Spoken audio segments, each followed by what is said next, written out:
Prabhupada's movement was a group of 4 sannyasis who wanted to claim that Krishna had incarnated as Srila Prabhupada.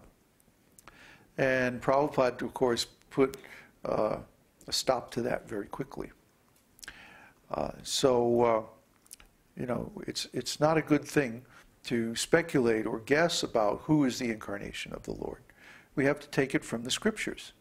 Then you know, everything will be very clear, and we won't have this particular anartha of being an illusion about who is the supreme absolute truth. The next anartha,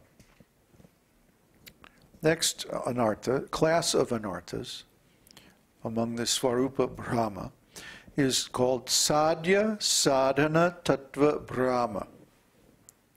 Illusion about sadhana bhakti, the means of spiritual perfection, and sadhya, the object to be obtained by such sadhana, or in other words, prema bhakti. Now this is a very common anartha. It's very common because, as we have discussed many times, most devotees do not have an adequate, clear, or perfect or complete understanding of the process of sadhana bhakti itself. That's why we're presenting this whole series. That's exactly why we're presenting it. Because most devotees have not studied the nectar of devotion carefully, have not understood the different steps in the process of sadhana bhakti, have not understood the offenses, and as a result they're not so careful about committing them, leading to fall down and so on like that. And of course they really don't understand these anarthas, therefore they have not been able to get beyond the stage of anartha nivritti. See? This is an epidemic among devotees, that because of misunderstanding the process, they have not been able to get beyond a certain stage. And that stage is exactly anartha nivritti. And I would say that this anartha in particular is the greatest stumbling block on the path of most devotees' advancement. They do not understand the process. They don't understand that it's a gradual alteration of consciousness, because they don't know what consciousness is, they don't know how consciousness works, they don't know how to change consciousness, they don't know why they should change or how they should change their consciousness, and so they misunderstand the whole process to be like an external religious practice. Oh, you just go to the temple, shave your head, put on funny clothes, dance around, jump around a lot, and you know, follow the external rituals, and then you're a devotee. No, no. That is the smallest part of being a devotee. The biggest part of being a devotee is internal. Consciousness. Krishna consciousness. We're going to keep reminding you until you get it. It's not an external process. It's a process of consciousness. So you have to know what consciousness is and how to work with consciousness. Otherwise, the whole thing is meaningless. So the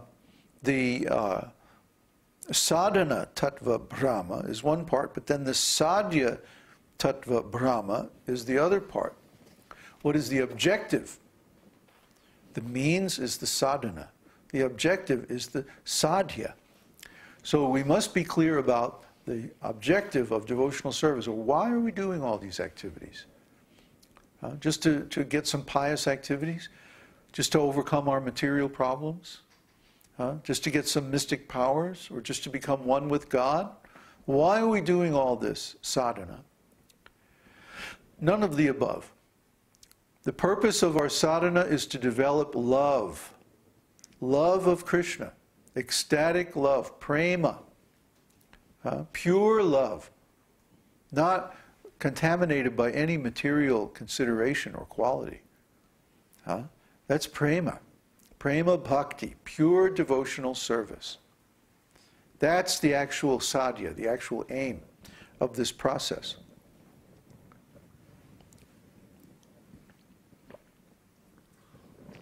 If we misunderstand the aim,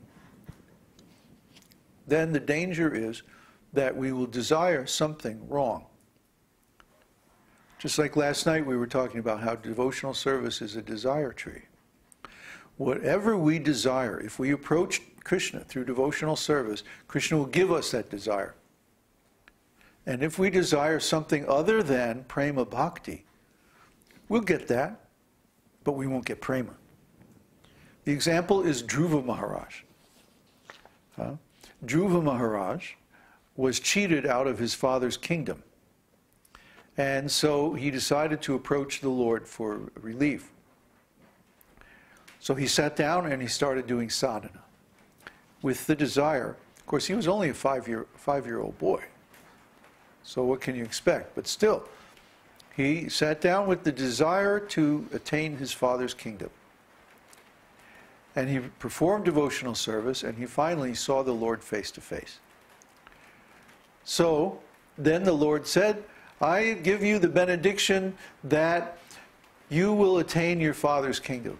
And he said, no, actually I don't want that. I thought in the beginning that was a good idea. But now seeing you, that seems like just ordinary stones next to a valuable jewel. So I don't want this anymore. I just want you. I want your devotional service. And the Lord informed Dhruva Maharaj, well, you sat down and you did devotional service with this strong desire. So I have to award the result. I have to award this benediction because that's what you asked for while doing the process of devotional service. You see? The process of devotional service is infallible. So whatever you ask for, you will get. The trick is not to ask for something that's impermanent. Not to ask for something material, but to ask for the highest thing, which is pure love of Krishna, pure devotional service, prema bhakti. We have to have this concept firmly in mind. When we sit down to chant, when we do different kinds of service, when we preach especially, we have to have in mind that the goal, the sadhya, is prema bhakti and not anything else. To the extent that we deviate from this, we cheat ourselves and we cheat the people that we're preaching to by giving them some wrong conception of devotional service. So this is if we do this, this is an anartha. Finally, Maya Tattva Brahma. Illusion about the Lord's external energy, Maya. And what is the illusion about that? Well, there's so many illusions we can have about it. First of all, we can think that it's very nice. Maya is not very nice. Because Maya is temporary, or at least the manifestation of Maya. Maya herself is eternal, because all the Lord's potencies are completely spiritual. So the potency of Maya, the external energy, is eternal and spiritual, but the manifestation of Maya is temporary and material. So we don't want this. We want the Lord's internal energy. Yoga Maya. The external energy is Mahamaya, the great illusion. The internal energy is Yoga Maya, or illusion in relationship with the Lord. Now, why is it called illusion? Because in the relationship in the spiritual world, the Lord becomes the master, or he becomes the friend, or the son, or the lover of the devotee. Now, is the Lord actually the son or lover of the devotee? No. The Lord is the Supreme Personality of Godhead at all times. But out of love for his devotee, he assumes the role of the devotee's friend, lover, son, and so on. You see?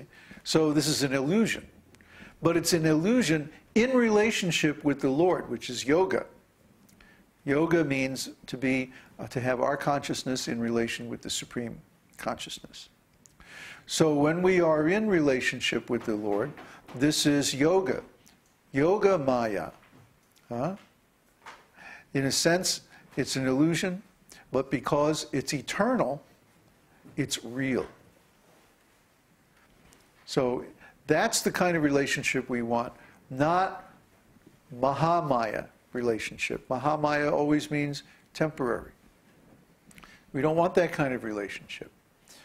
So if we think that the external energy is very nice, that is an anartha, because it's going to lead to our falling down. Yeah. Can you fix up the fire a little bit? It's gotten... The fire is... yeah, it needs to... Yeah. Thank you. So another illusion we can have about the external energy, Maya, is that we can conceive of our identity in terms of Maya, in terms of the external energy. And this would be that, it's